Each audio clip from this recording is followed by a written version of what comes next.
Good morning students.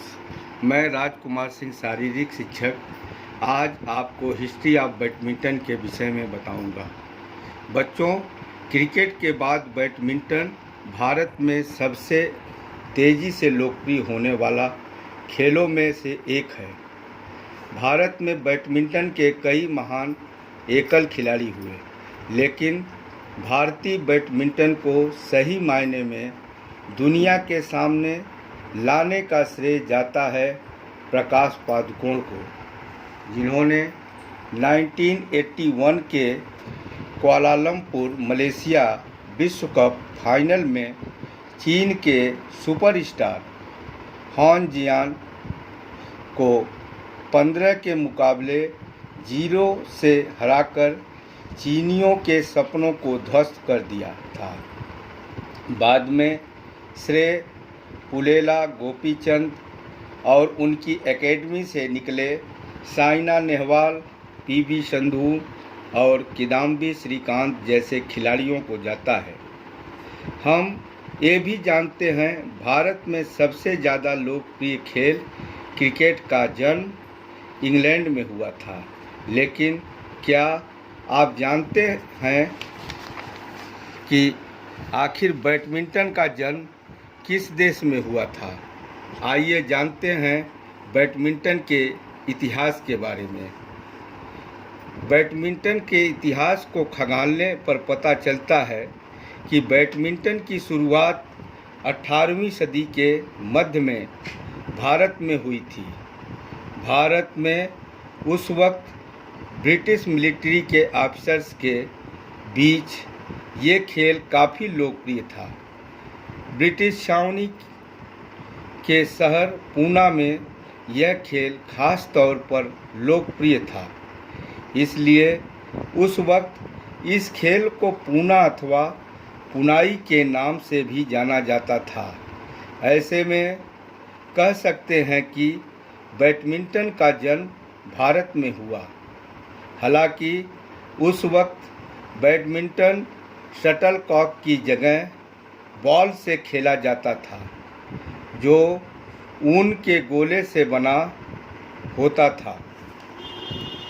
1875 के आसपास Britain लौटने पर अंग्रेज अधिकारियों ने इंग्लैंड के फोकस्टोन में एक बैडमिंटन क्लब की स्थापना की।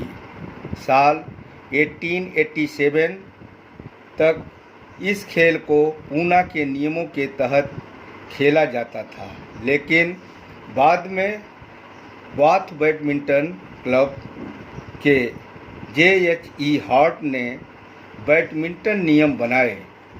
साल 1893 में the badminton association of England ने बैडमिंटन के रूल्स को ऑफिशियली पब्लिश किया। All England open badminton championship badminton का सबसे पुराना और प्रतिष्ठित टूर्नामेंट है, जिसकी स्थापना साल 1899 में हुई थी। इसमें मेंस डबल्स, वुमेन्स डबल्स और मिक्स डबल्स इवेंट खेले गए। साल 1900 में इसमें सिंगल्स इवेंट को भी जोड़ दिया गया। साल 1934 में England, Scotland, Wales, Canada, Denmark, France, Ireland, Netherland और न्यूजीलैंड ने मिलकर इंटरनेशनल बैडमिंटन फेडरेशन की स्थापना की। वर्तमान में इसे बैडमिंटन वर्ल्ड फेडरेशन के नाम से जाना जाता है। 1936 में भारत इस फेडरेशन का सदस्य बना। वर्ल्ड बैडमिंटन चैंपियनशिप 1977 में पहली बार खेला गया। वहीं ओलंपिक में साल 1992 में बैडमिंटन को शामिल किया गया।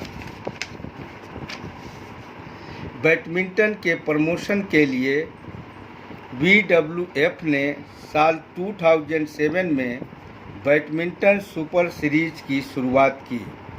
बच्चों, अब मैं आपको बैडमिंटन कोर्ट के विषय में बताऊंगा। बैडमिंटन कोर्ट का मेजरमेंट।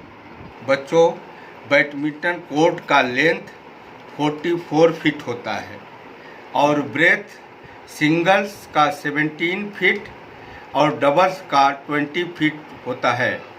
बच्चों, left service court, right service court, back line, net और ये शॉर्ट सर्विस लाइन है।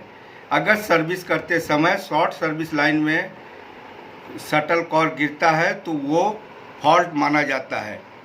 बच्चों, नेट का लेंथ 24 फीट होता है और ब्रेथ 2 फीट 6 इंच होता है।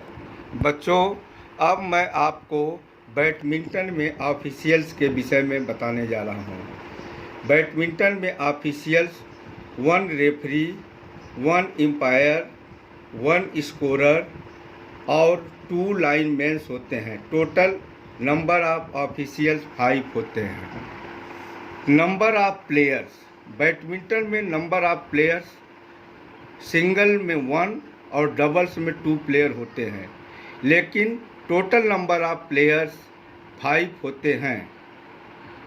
अब मैं आपको टाइप्स ऑफ मैच कितने प्रकार के होते हैं। फर्स्ट सिंगल्स, सेकंड डबल्स और थर्ड मिक्स्ड डबल्स होते हैं। बच्चों, अब मैं पॉइंट्स के विषय में बताऊंगा। पहले बैडमिंटन 15 पॉइंट्स का खेला जाता था, लेकिन नए रूल के हिसाब से अब बैडमिंटन 21 पॉइंट्स का मैच होने लगा। अब मैं मैच में सेट के विषय में बताऊंगा कि मैच कितने सेटों का होता है। मैच 3 सेट का भी होता है और 5 सेट का भी होता है। अब मैं बैडमिंटन में रैकेट के विषय में बताऊंगा। रैकेट का लेंथ 27 इंचेज होता है और वेट ऑफ द रैकेट का वजन जो है 85 टू 140 ग्राम होता है। बच्चों, अब मैं आप number of the feathers in a shuttle cork में कितने फेदर होते हैं, कितने पंख होते हैं, वो 14 टू 16, 14 से 16 के बीच में होता है। अब मैं फेदर के लेंथ के विषय में बताऊंगा।